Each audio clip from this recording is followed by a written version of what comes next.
On est toujours et encore au Computex, on n'est pas au CES, on n'est pas au CEBIT, on fait l'erreur à chaque fois.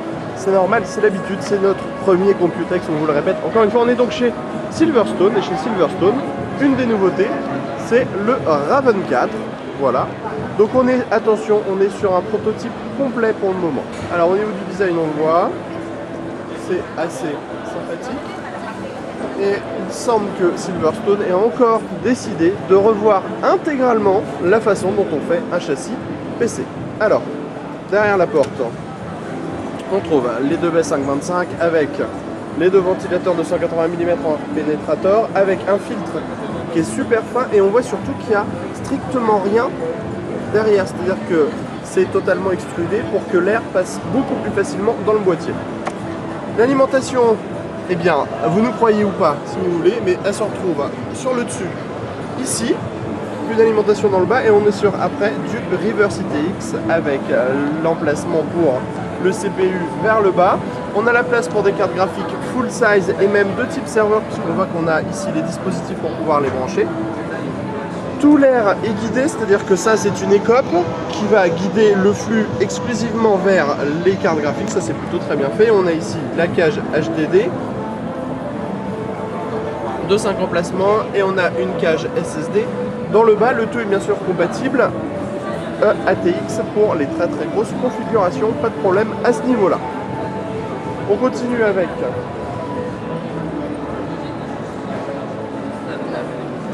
avec cette chose dont on a mangé le nom, on est désolé, on vous le mettra probablement dans la news. Alors, c'est un nouveau boîtier de type micro ATX qui se veut compatible avec les grandes cartes graphiques.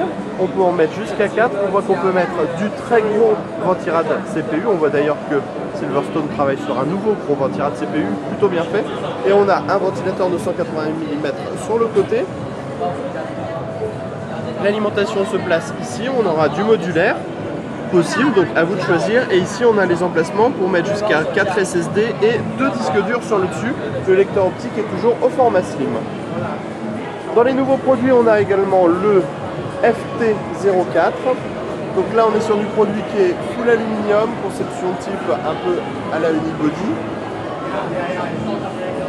On retrouve le même principe des gros ventilateurs de 180 mm qui ne sont pas gênés, avec toujours un filtre amovible, une régulation automatique, un filtre facile à retirer. On appuie sur les languettes ici et on retire le filtre. Le châssis est le même que dans le Raven 4. On voit qu'il y a aussi une isolation phonique au niveau de celui-là. On continue avec les nouveaux entrées de gamme, donc les RL1, RL2. Alors c'est du châssis classique, ça va être du prix plutôt attractif. Donc on aura le droit à 2 baies, 3 baies 3,5 pouces, parfois du 2,5 pouces, un châssis en montage automatique. Et le tarif, on le répète, ça sera dans les 40 € avec le RL1, RL2, RL3. On passe sur les solutions de refroidissement.